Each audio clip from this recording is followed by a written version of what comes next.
The Oklahoma Sooners added Rondelle Bothroyd from Wake Forest, big transfer portal target, sack artist, TFL artist. What does that mean for the Sooners? Plus, one transfer portal target the Sooners did not get on tonight's episode of Locked On Sooners. We welcome Chris Plank with us to break it all down on this edition of Locked On Sooners. You are Locked On Sooners, your daily podcast on the Oklahoma Sooners, part of the Locked On Podcast Network, your team every day.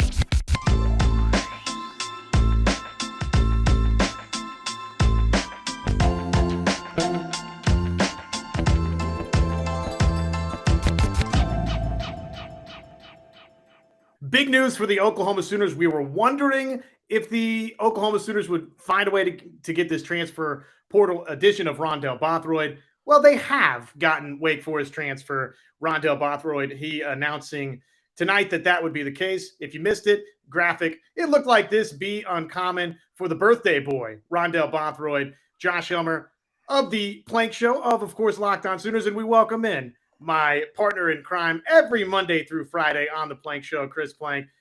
Plank, man, what an ad for Oklahoma out of the transfer portal. Yeah. They needed something. And, you got the Deshaun McCullough ad, which is a big deal as far as guys that we view as, I say rush in, but edge rusher, however you want to phrase it. But then you hear people talk about him maybe being one of those guys that could be a cheetah as well, too, in McCullough. I think this is a true pass rusher. I think this is a guy that you bring in as an edge that will be in Miguel Chavis's room, have a chance to be a difference maker. But I say that, and, you just don't know. Brent Venables always finds a way to put his best players on the field in the best position to make plays historically, right? And, maybe this guy ends up bulking up a little bit more and on the interior. What the numbers that we had on him, pretty impressive sack numbers, right? And tackles for losses. And I got to be honest, I haven't watched a lot of tape of him, but I talked to I got a couple of friends that work at Wake Forest, and they just spoke glowingly about this kid as far as his personality and what he can bring. About 24 and a half tackles for losses, 15 and a half sacks. He only has 1 year left. And as you mentioned, it's his birthday. But I think this guy, the hope is that you can get started a little bit faster than maybe what Jeffrey Johnson did last year, right? Jeffrey Johnson had a really good latter part of the season, but it took him so long to get there. So you kind of hope that, and the same thing with Jonah Laula. So your hope is that he can get in there and get things started out early and be a big difference maker sooner rather than later, because I think he's got a chance to play a lot. Agreed. I mean, look, like you said, the TFLs, the sack numbers, that's what jumps out right away. And just the fact, Plank, that he's played so much Power 5 football has to be really, really exciting for OU. Yeah, and I sit here and I start thinking about position. Could he end up being maybe a backer? I don't know. Could he be a guy that they like in space? It's just, to me, and what I've just learned about this kid and what I've watched, I think he's got the potential to be. I think he's got the potential to be a dude for him, and Oklahoma needs some dudes on their roster here in 2023 into 20. Well, and he wouldn't be a part of 24, but every time I see someone like this that comes in, fans have a choice, right? It's like, oh my gosh, he's a Wake Forest guy. We're going to get in Wake Forest people. Why do we need that? Well, heck, Sam Hartman just went to Notre Dame and is going to be their starting quarterback next year. So to me, I like the idea of getting a guy like this. So you don't have to rush anyone in as a freshman. He can take some time to learn that position. You're not reaching on somebody. I mean, this is a guy that, from everything that we've learned, Oklahoma had targeted as soon as his name was in the portal. So that's exciting to me, especially, Josh, you and I talk about it every day from 9 to noon on the Ref. We've had a laundry list of dudes at the receiver position that we've seen Oklahoma go after, and they just weren't able to get anyone. So when you see that laundry list of wide receivers and those misses, it makes you kind of excited whenever you see a defensive lineman or an edge guy or wherever they're going to put him come in and have an opportunity to be a difference maker, and they actually get him that they had targeted. So I think it's a big get. I'm glad you mentioned what you said about certain fans. And I read the comments here on Locked On Sooners. I read the text line over at the Ref Radio Network. I do understand there's a faction of the fan base that kind of gets caught up in, oh, it's a Wake Forest kid or it's Sure. not a blue chip kid. I don't think that's the majority of fans. I think most fans understand, well, let's trust the evaluation process of this coaching staff. I look no further than, another recent ad in this transfer portal hall for Oklahoma. Caleb Schaefer, right? He comes from Miami of Ohio for Oklahoma. But guess what? Bill Bedenbaugh's made a killing out of the transfer portal here of late. I know that that's not really been group of 5 players that he's brought on board for OU, but I guess what I'm saying is whether it's a group of 5 player, whether you're getting a transfer from Alabama or USC or Michigan or Ohio State or Wake Forest, I'm going to trust that this staff, Plank, is identifying players that can come in and help them. And obviously that's the hope right here with Rondelle Bothroyd. Yeah, dude. Now, I'm thinking more and more. Where do you see him projecting, Josh? Do you see him in Chavis's room? Could he be in Ted Roof's room? I mean, I don't see him. I mean, he's 6'3", 250. I mean, we're looking at guys that are hovering at like 300 pounds now to be in that interior in Todd Bates' room. So I don't see him bulking up and going inside by any stretch of the imagination. I mean, he's coming in to be an edge guy, right? In what you think? Yeah, absolutely. Okay, I mean, I think the sack numbers, the TFLs, right, the body type sort of lends you to believe that he, like Trace Ford, Oklahoma's tried to go find a couple of guys that they can stick on the outside to. Because guess what? Rushing the passer, Plank, was not necessarily a strong point for Oklahoma in 2022. So I think it's, when Oklahoma's kind of gone out and, we've talked about wide receivers, maybe they've swung and missed a little bit, but I think it's been a clear indication from this staff, Plank, whether it's even a McCullough that it feels like could play all over for Oklahoma, whether he's a linebacker, whether he's a cheetah, if they do want to stand him up and rush him from the edge. One clear point from this staff, I think, from the transfer portal season is that, look, man, they want some people that can come rush the passer. Right. Yeah. And, back to your original point, I'm with you. I don't really care too much about where they came from and where they played. If this staff, I mean, if there is one thing that I feel like we've seen from – they know what they want. Brent Venables knows what he wants. Miguel Chavis knows dudes. And, you saw it in flashes with Jonah Lola. You saw it in flashes with Jeffrey Johnson. You saw it in flashes with a couple of other guys, CJ Colden on the defensive side of the football. Now, with a year in and another year under their belt for those younger guys to come in, I don't care where you're coming from. If it's, Tulane would kind of be something you'd laugh at in the past, right? But I don't care where it is. I don't care if it's Maine. I don't care if it's Miami of Ohio. Get me some dudes in here. And I like this kid a lot. Now, some would say he'd been in the portal since the 26th. What took so long? I think this young man really had a bunch of opportunities that he was looking at. I think this is a good battle that Oklahoma won. We'll see. Right, not every dude that you take out of the portal is going to be a home run, and not every guy that you take out of the portal is an instant starter. Some of them are depth, and we saw they, by the end of the season, only had 5 guys in that rotation at edge rusher, and R. Mason Thomas probably was thrust into that a little bit sooner than what they wanted. So now, maybe Strip getting a little bit healthier and having Marcus Stripling back with Lula, with R. Mason Thomas, with another year of Reggie Grimes, Ethan Downs staying healthy. You now add this young man to the mix. And, we've seen, again, we'll see where McCullough ends up, but I really like how they've remade that defensive line, and you are putting athletes in there. I don't care where they came from. I want dudes that are going to go get the quarterback and set the edge on the run. And I think you're getting guys in there to do that.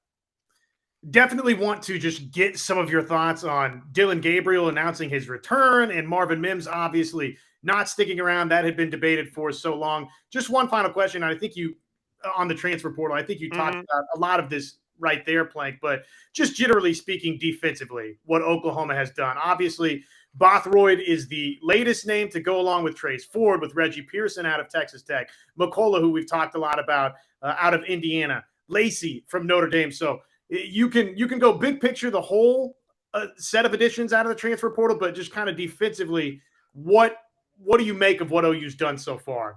Yeah, defensively in general, and you and I have worked together on our nice little handy dandy Google Doc that we use just to see some of the guys that have been added to the mix. I think that I get caught up in not talking enough about the addition of Reggie Pearson Jr.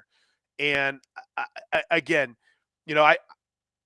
I'm going to go back to health with some dudes. I don't know how healthy Key Lawrence was a majority of the season last year, but I know that his flashes are impressive. He needs to be more consistent. So when I think of a Reggie Pearson getting into that mix with a Billy Bowman, and we hope a Robert Spears Jennings, and listen, I understand bringing up Justin Broyles is something that people are like, oh, I'm glad he's gone. But Broyles made some plays this year, right? I mean, I like the kid a lot. I think he's going to be around quite a bit. It wouldn't surprise me if he's a guy that doesn't end up helping out in coaching in say some way, shape, or form in his career and in his life. He's a good motivator, but you have a chance to upgrade at that position. So number one, I like what they've done at safety and bringing in Pearson.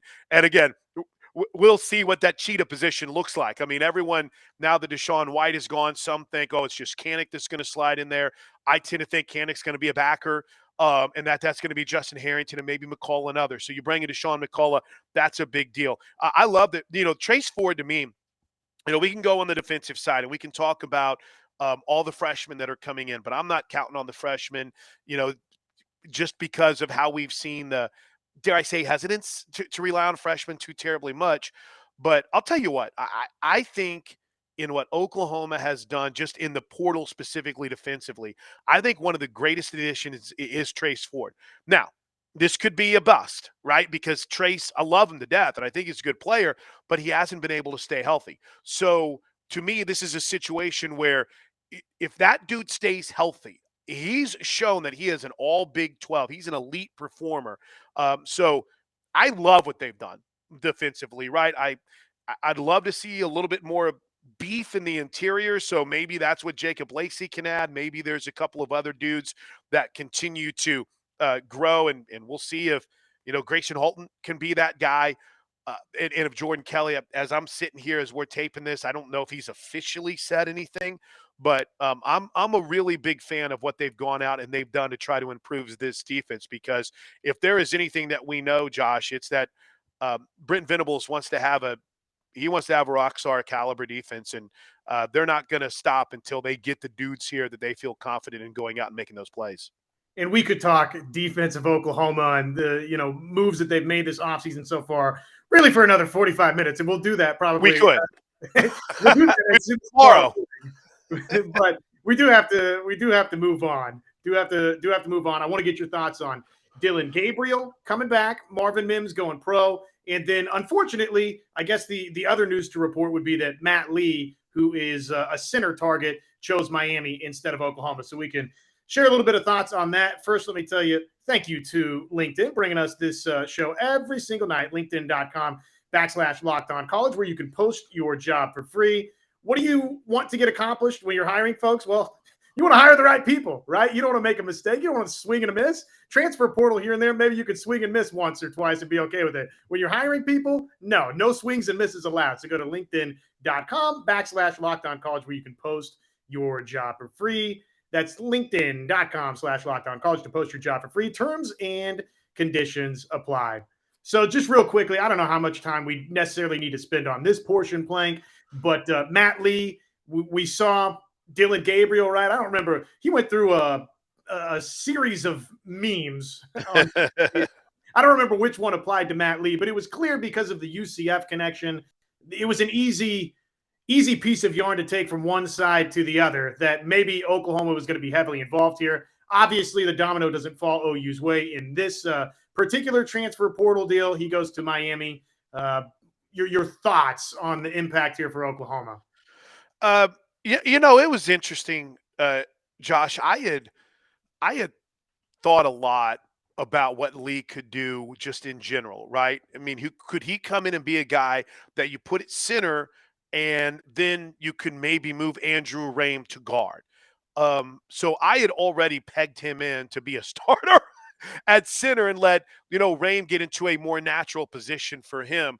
But I honestly thought this might be a slam dunk. I'm not even kidding. So I was really shocked whenever you told me. I had missed it from this weekend that he had been a guy that went ahead and committed to Miami. So, Oklahoma's they've been busy in trying to get some. You and I have talked about it on our show on the ref pretty consistently, but they have been all over trying to bring in receivers. But also in that, they've been all over some offensive line dudes, right?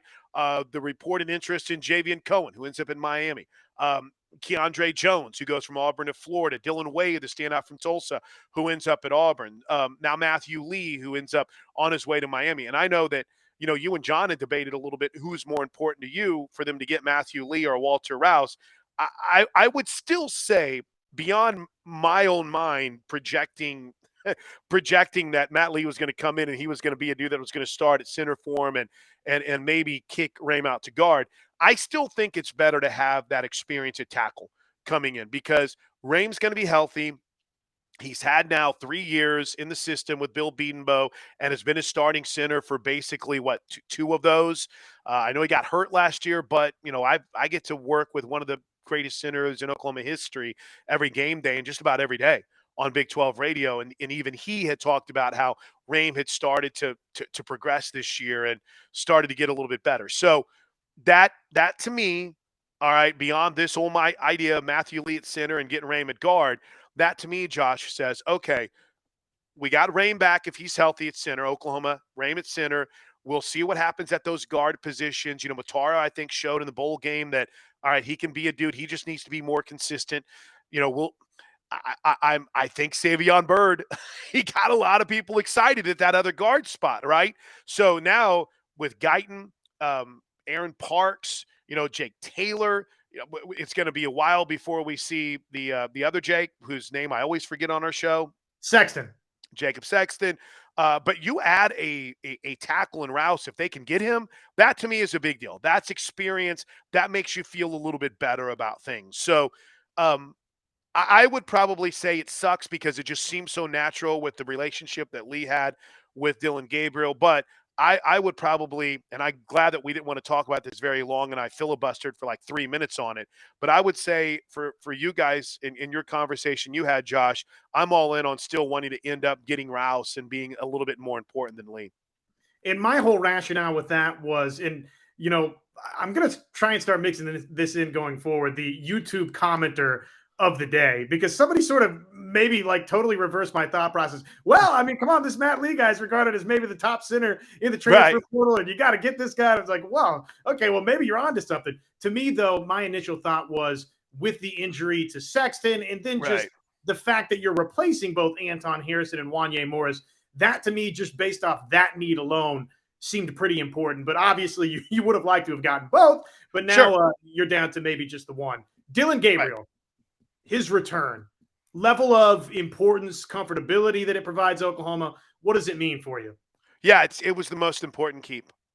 I mean, it's that simple. I am as hyped and as excited about the future at the quarterback position as anyone in the Sooner Nation. But I'm also over the moon pumped that Dillon Gabriel made that decision to come back because I think he's just going to get better, Josh. There were some moments you go back, there's games where he missed some open dudes. I mean, there's no way around it. But I think, I know some people get up, well, he's been in Levy's system long enough, he should know it. Oh, I'm not questioning you. But you haven't been in Levy's system where you're playing in a league that you're playing NFL guys on defense every single week. No offense to my alma mater, but and he struggled against Tulsa, but you don't have secondaries like what SMU throws at you, right? You're getting, if you look at this league and what the Big 12 has become, you're getting NFL dudes every week, and by God, TCU's playing in the national championship game. So a year in Power 5, a year to get to know his receivers better, a year where he's a little bit healthier. That pumps me up. I am beyond pumped about the future of Jackson Arnold. I think he's going to win a national championship at Oklahoma.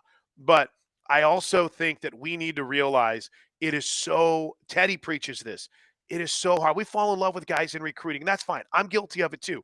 But the dudes that play as freshmen are unique. The Tommy Harrises of the world, the Adrian Petersons of the world. And I know some would say, what about Caleb Williams? You're right. But go back, Caleb Williams was a roller coaster ride, man. That was an experience, and not always in a good way during his freshman season. Nick Saban sat Bryce Young. Dabo Swinney sat Trevor Lawrence. Now it got to the point where they quickly realized, all right, Trevor Lawrence needs to play. Kelly Bryant's not that dude, and it worked out. Maybe that happens here. I don't know. But for now, for what, I want Oklahoma to compete for a conference championship. I want Oklahoma to be in the 4-team playoff next year. I don't think you could go into 2023 saying we're starting a freshman. That freshman could eventually start, Josh, but I don't think you could have gone into the year and just been that green at that position. It gives you time. It gives you experience. I think Dillon's shown a great leadership. I think his teammates like him. I think it's a big freaking deal, man, that he decided to come back. And I really, truly don't know what kind of decision he really had. He wasn't going to get drafted high. There wasn't a transfer place you could go that wasn't going to be a step down. So I'm pumped that this decision, whatever had to be made, was made, that he's coming back. I'm with you. I'm officially now, for the remainder of the offseason, which we got a few months to go, right, before we boot off. Yeah, we got a little time. I am all in on the idea that, hey, it was his first season in Power 5 football. So it's only sky's the limit, ladies and gents. It's going to get better. And I think the quarterbacking from Gabriel was by and large really, really good. I think we got caught up in a couple of key third downs, fourth downs that didn't go Oklahoma's way. Marvin Mims obviously does not come back. It felt like, early on before the season, it felt like there's no way he's coming back, right? He might be a first round, definite second round guy. And then as the year went on and as the regular season was, approaching its close, that momentum swung in the direction of a lot of people feeling like, okay, he's coming back. And then boom, last minute haymaker. And obviously he decides to go to the draft. I think he made the right decision for himself, but what do you make of what it means for Mims, and what do we got in terms of Oklahoma's wide receiver room for next season? Yeah, I'll just, you and I talked about this on our show. I went to Orlando still in the mindset that Marvin Mims was going to be back in 23. I felt that way, early in the season. I'm a mock draft nerd, and it's going to be even worse this year with the Raiders picking 7th, though they'll find a way to blow it. But I love the draft process. I love the team building process. And Marvin Mims had been talked about as an early round dude heading into the season. I think some places had even projected him as a first round pick. Now, I'm a crazy person for looking at mock drafts in July before the NFL, the college football season even starts. But I think as the year progressed, it became more, all right, I'm kind of digging this college thing, and I don't want my last year to be, a losing season, and I feel really good in this offense. I mean, I know the Texas game was frustrating for everyone, but there were moments where I think you just look back like, man, Marvin looks fast. He looks good. But Josh, what I took from the trip to Orlando in the bowl game is that, in talking to people going back for a season, there probably wasn't much more he could do. And I know this sounds terrible, and this isn't an indictment against college football, but there wasn't really much more he could do to improve his stock. He wasn't going to grow 3 inches. Probably wasn't going to knock a half a second off his 40. And I think he's going to run a good 40 time at the combine. But and maybe, talking to some of the guys that have gone through the process factored in for him. But I think he got to the point where it was, all right, my time is now. I'm ready to go. Now, for the future of Oklahoma, all right, Jalil Farooq, let's go. You're that dude. All right. Nick Anderson, Jaden Gibson, let's go. Drake Stoops is back. We'll see if they end up getting a portal ad or not. I hear good things about these freshman receivers. So this is a big opportunity, Josh, for a lot of dudes in that receiver room. And, Braden Willis graduates and moves on to the NFL, but I think Austin Stogner's got a chance in these young tight ends after a year of learning. So, again, long answer to a short, good question. Hate Marvin Mims being gone. Excited for his NFL future. I think he felt like that was the best move for him now. I see him as a day 2 guy, but I'm also really excited about that depth Oklahoma has coming back in that receivers room. Now, Josh, who coaches them? It's a good question. That will be one of the interesting questions of the next several days here. And we'll be talking a lot about that.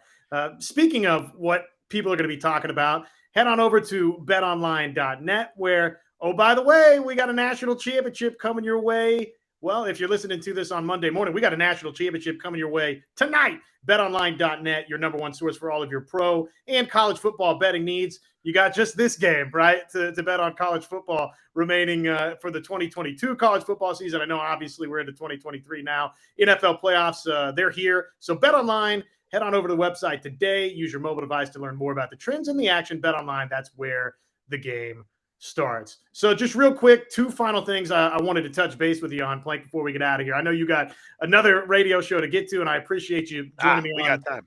I appreciate you joining me on Locked On Sooners tonight. National championship. Just talked about it right there. Georgia, TCU. I find myself, my heart of hearts, rooting for TCU. I think Georgia's just the better team and going to win this national championship. How do you see it playing out? I think it's wild. I did a show on Sirius XM on Saturday morning where I got done, and I had one dude in my mentions telling me how I was so terrible in my hate for TCU and how dare you question anything. And then I had another dude that was mad because I was such a homer for the Big 12 and there's no way that TCU was going to stay on the field. So I'm like, the health of Kendre Miller, I think, is pretty important. You know, we've had varied reports. Max Starks was anchoring some of our Sirius XM coverage, and he said it was made to sound to him like Miller was held out of an abundance of caution. Don't know about that. But we'll see. You know, I think he's a major part of this. Listen, Max Duggan's got to play better.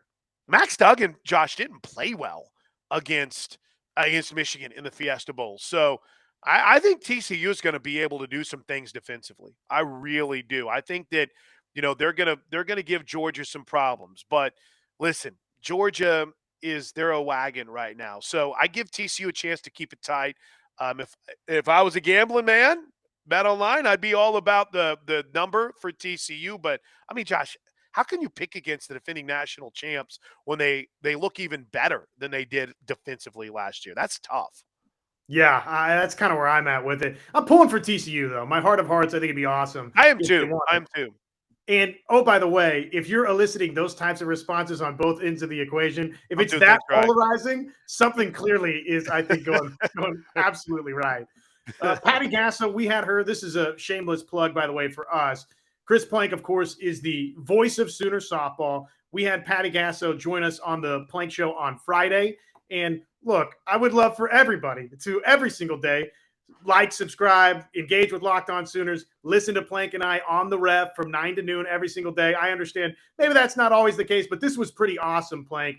Patty Gasso talking about, well, they've had a bunch of key transfer portal additions Oklahoma has themselves.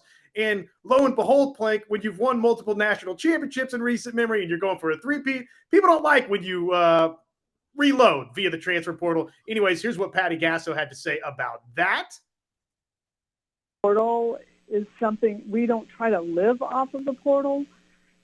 We try to supplement from the portal. And it's funny, the approach towards, you know, when people look like, oh, the portal, look at Oklahoma's becoming, you know, this big juggernaut. They go to the portal. Am I supposed to go on the portal and get not the best players? Right. I mean, it just doesn't make sense the way some people view it. The portal is the portal. It will always be the portal. It will not change. And if I'm going to the portal, I'm going after the best. And people don't like that. Like, now you're getting too good. I'm like, what? What does that mean? What do you mean? So I just keep my head down and I keep grinding, and, you know, that's what we do. But it's been good. It's been great for us to experience the ability of these 4 portal players. I love that. That's so good. You're getting too good, Oklahoma. Right. What's going on? Yeah. How dare you go get the best of the portal? So, you know, just a little intel for Locked On listeners. There were a couple coaching staffs, Josh, that really went out and were spreading some BS, basically trying to frame it as if Oklahoma was in a position to where they were given more spots than they had, and they were supplementing scholarships with NIL money. And don't get me wrong, man, NIL has been really good to Sooner softball. Especially, I mean, you go to any of these signings and it's packed with their young, their players and young kids wanting autographs. I mean, NIL has been really good at softball, but it was a smear campaign that was going on the recruiting trail, and they were in their feels about it. But I mean, there's a certain part of it to where I don't blame them, because you go out and you get arguably the 4 biggest targets in the transfer portal. I mean, Haley Lee from Texas A&M is coming in, and I mean, she might play outfield. I mean, she'll give some help at catcher and play first, but she might start in the outfield. Cydney Sanders, all Pac-12 performer with 3 years of eligibility left, probably going to start at first base. Alynah Torres is fighting for a spot right now, and you and John talked to Alex Storako, and I mean, if she's healthy and if she's right heading into the season, she's got a chance to be, as good as anyone in the country. So I don't know what people expect Oklahoma to do. The big challenge for Coach Gasso, and I think this is something that she's talked about quite a bit, is you're entering a spot now where in 2 seasons you're going to have a big turnover here, right? That T.R.A. Jennings class and Kinsey Hansen and them, Jada, they're all going to graduate. And you got to make sure you have those youngsters ready to go. And sure, Oklahoma will continue to get players out of the portal, but I bring that all up because it's going to be a heck of a balance between, the time that these players who have come from the portal are getting, right? And this goes back, the Sabritos of the world who came from Oregon now. You have the 3 this year. You've got to make sure that Hannah Core is developing and Quincy Lilio's developing and S.J. Guerin and, your young pitchers and your young hitters. I mean, you have to develop these young players. So it's going to be a challenge, but I also think in that too, Josh, a fun balance to watch this year for Oklahoma Sooner softball. They're so good, man. And you're so lucky. And I know, Oklahoma right? fans, Oklahoma fans are so Ridiculous. blessed to have you on the call. I hope that Thanks, buddy.